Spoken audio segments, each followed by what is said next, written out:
Kidlat News Updates. Sa ating mga balita, 25 million pesos na halaga ng illegal vape products kinumpiska ng DTI at SPD sa Parañaque City.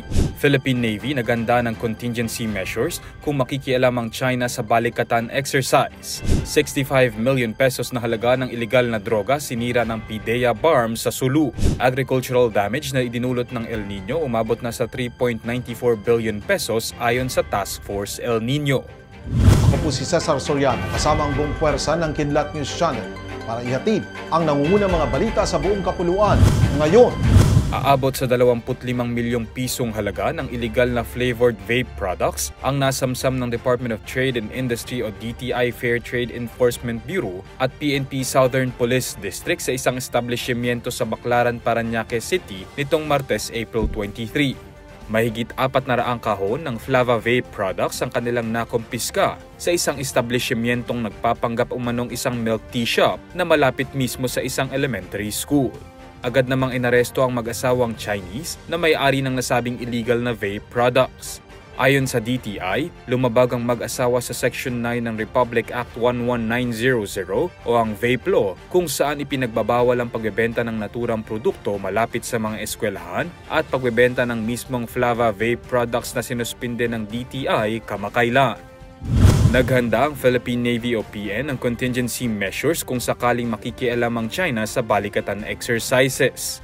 Gayunpaman, kumpiyansa si Navy spokesperson for the West Philippine Sea, Commodore Roy Vincent Trinidad, na hindi sasawsaw ang China sa 3-week drills na gaganapin malapit sa borders ng South China Sea. Paliwanag ni Trinidad, ito ay dahil ang naturang exercise ay sa pagitan ng Pilipinas at Estados Unidos.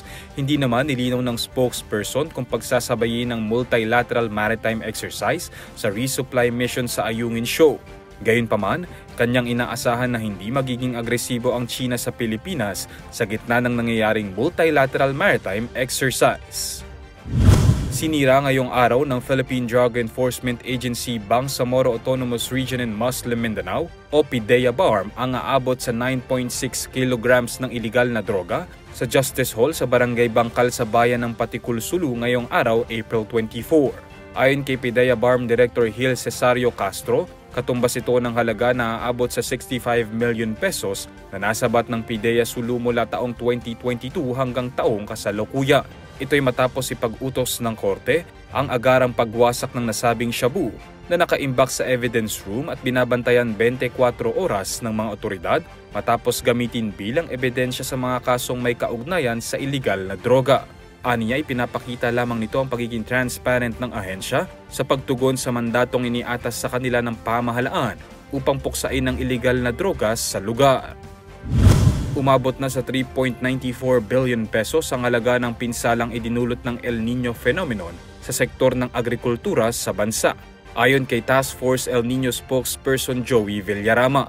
Saad ni Villarama, ito ay batay sa datos na nanggaling sa Department of Agriculture o DA kung saan may katumbas ang halaga nito na 66,000 ektarya ng pananim ang nasayang ng dahil sa epekto ng El Nino.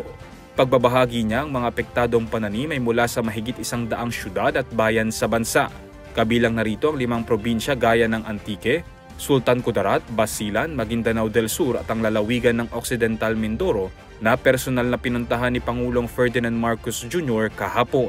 Sa kabila nito, ayon sa DA ay nakapagpamahagi na sila ng tinatayang 1.09 billion pesos na halaga ng tulong sa mga magsasakang apektado ng El Nino. Asahan naman daw ang paghupa ng epekto nito sa bansa sa katapusan ng Mayo ngayong taon. Para sa Kidlat News Update, Renz Zelenon, nag-uulat. At inyo pong natunghayan ang mga headlines sa nakalipas na oras.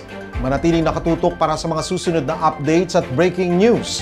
Ako po si Cesar Soriano, kasama nyo sa bawat pagputok ng balita.